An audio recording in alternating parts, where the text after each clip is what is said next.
My name is Jasmin. I use she, her pronouns. I am an East Asian woman with long black hair and wearing a blue long sleeve in an apartment with a ceiling fan and white walls with black trim. I am going to be reading from Seaside, which is my young adult contemporary novel. In this novel, secret relationships and scandalous parties at the high school lead to the accidental death of a popular but kind-hearted junior Lorcan Speller. And this is a scene from the end of my project where Ro is reflecting on her secret relationship with her girlfriend Lila before it all went wrong, specifically remembering spending Valentine's Day at Lorcan's birthday party. Ro opened her eyes, staring at her ceiling. Sleep would have to wait until she calmed down. She took a deep breath and thought back to her memories of that birthday party. Not the gauzy, claustrophobic dream, but the actual party.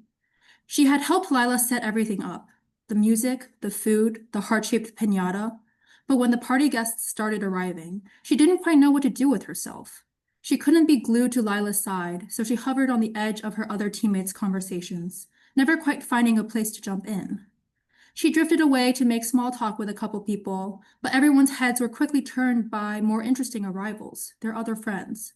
Lorcan rolled up, and everyone's attention turned to him, while Ro hung on the edge of the party, trying to look personable. She didn't blame Lila for inviting her and then abandoning her. She understood the constraints of their relationship. Ro had melted a little when Lila approached her, so nervous, asking if she would be okay spending Valentine's Day at Lorcan's birthday party. Her classmates too. What was wrong with her that she couldn't pass as one of them, blend into the crowd, become, if not friends, at least friendly? Was she too guarded, timid, sad? Would it always be like this? A blur of strangers whose gazes slide off Ro like a ballpoint pen slides off skin, a puncturing glance, then a quick, disinterested look away, leaving behind a black mark of their apathy. After a couple aimless laps around the party, she slipped inside the house and poured herself a glass of water from the kitchen tap. She sipped it slowly, hand clenching the edge of the counter, torturing herself by staring at the party through the windows. And then it hit her all at once. Maybe she would always be alone. In that crowd of people she barely knew, no one meeting her eyes, she had this terrible vision, this neon montage. Her at a billion different parties, the dark room, dance music, glow sticks around wrists kind of parties, standing alone, standing far away from everyone else, so that all she could see were the glow sticks people wore, the rest of the room, a terrifying sea of darkness, Ro not able to tell where the people began and where the darkness between them ended. It was too much. She finished the glass of water and ran down to hide in Lila's room, curled up on the shaggy rug, and felt sorry for herself until she needed to go to the bathroom.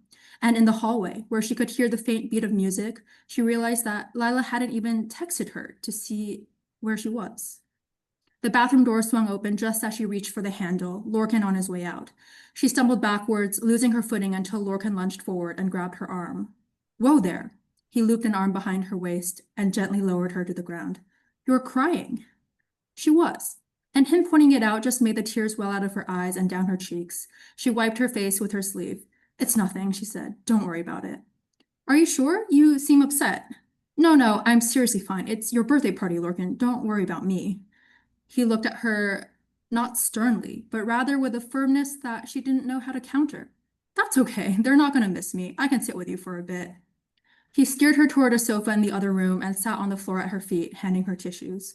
When the tears dried up and her breathing evened out, she tried to hint to him that he could go back up to the party. She was already very grateful for his help, and he didn't even know her.